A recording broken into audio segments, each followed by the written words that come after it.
آپ کا نام صدیق نہیں، ابو بکر بھی آپ کا نام نہیں، آپ کا نام عبداللہ ہے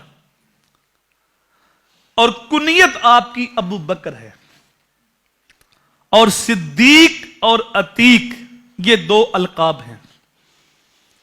ابو بکر بقورہ سے نکلا ہے، بقورہ درخت کے اوپر پکنے والے پہلے پھل کو بولتے ہیں، اور آپ کو ابو بکر اس لیے کہتے ہیں کہ شجر اسلام پہ پکنے والا پہلا پھل جناب ابو بکر ہے، کہ مردوں میں سب سے پہلے آپ ہی مان لائے۔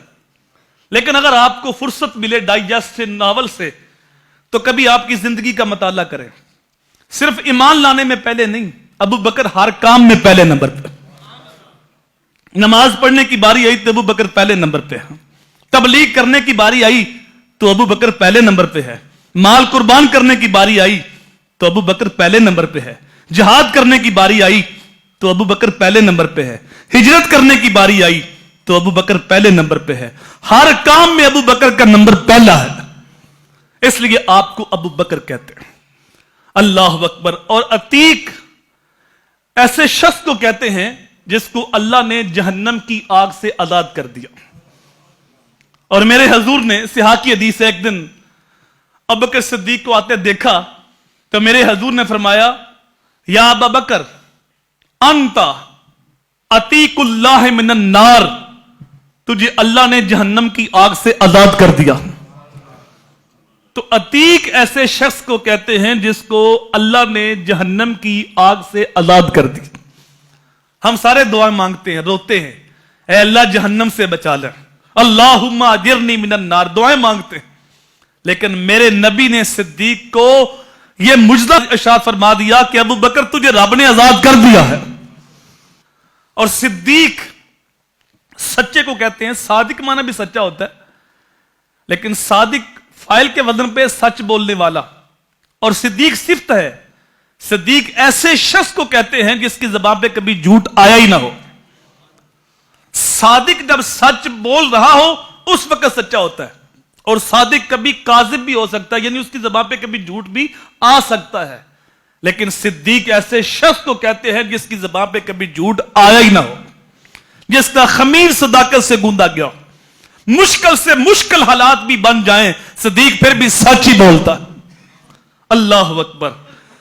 اور یہ لقب آپ کا اس دن پڑا جب میرے نبی معراج پہ تشریف لے گئے تو واپس پلٹ کے جب کفار سے کہا کہ میں رات کے مختصر حصے میں مسجد حرام سے لے کے مسجد اقصی تک گیا ہوں اور واپس پلٹ کے آیا بھی ہوں، ساری رات سفر نہیں ہوا، لیلاً رات کا مختصر حصہ گیا اور آیا۔ انہیں کہا تم نے مسجد حرام دیکھی ہے، مسجد اقصی دیکھی ہے، 1 مہینہ جاتے لگتا ہے، 1 مہینہ واپس آتے لگتا ہے، 2 مہینے کا سفر ہے، بندہ چھو کے بھی آئے، لیکن میرے رب نے یہ شان دی ہے کہ میں رات کے مختصر حصے میں گیا بھی ہوں، واپس پلٹ کے آیا بھی ہوں۔ اب کفار کی عقل میں یہ بات بھی نہ آئی، انہوں نے بڑا سخت پراپوگنڈا کیا، گھر گھر جا کے دروازے کھٹکھٹا کے اہل ایمان سے کہنے لگے کہ یہ دیکھو پہلے کہتے تھے آسمانی خبریں آتی ہیں، اب نئی بات سن لو، 2 مہینے کا سفر ہے، کہتے میں نے رات میں طے کیا ہے، گیا بھی ہوں واپس پلٹ کے آیا بھی ہوں۔ اور بہت سارے لوگ اس پراپوگنڈے کا شکار بھی ہوئے، مرتد ہو گئے، جو نئے نئے ایمان لائے تھے، جن کے سینوں میں بھی ایمان راسخ نہیں ہوا تھا، وہ دوبارہ کفر کی طرف پلٹ گئے، ارتداد کی راہ اختیار کر گئے۔ جب کفار نے دیکھا کہ موقع اچھا ہے، چلو صدیق کے پاس چلتے، دروازے کو دستک دی، آپ باہر آئے تو کفار نے کہا کوئی نئی بات سنی، کہا بتاؤ کیا ہوا؟ کہا اگر کوئی بندہ کہے کہ میں رات کے مختصر حصے میں مسجد حرام سے مسجد اقصی تک گیا پھر واپس پلٹ کے آیا، کیا تم مانتے ہو؟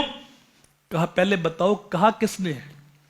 کہا اس بات کو چھوڑو، اگر کوئی کہے تو کیا مانو گے؟ کہا کوئی کہے تو نہیں مانوں گا۔ جب کافروں نے دیکھا کہ لوہا گرم ہو گیا، اب چوٹ ٹکانے پہ آئے گی، تو وہ خوشی سے اچھل کر بولے تو پھر سن لو تمہارے یار نے کہا ہے۔ کہا اچھا انہوں نے کہا ہے تو قسم خدا کی سچ کہا ہے، ان کی زبان پہ کبھی جھوٹ نہیں آیا۔ وہ تو مسجد اقصی کی بات کرتے ہیں، وہ اس سے آگے کی بات کرے میں پھر بھی مانتا ہوں، وہ ہر روز مجھے آسمانی خبریں دیتے ہیں، میں تصدیق کرتا ہوں، اللہ اکبر. فَلِذَلِكَ سُمِّيَ صدیق, اسی دن سے آپ کا نام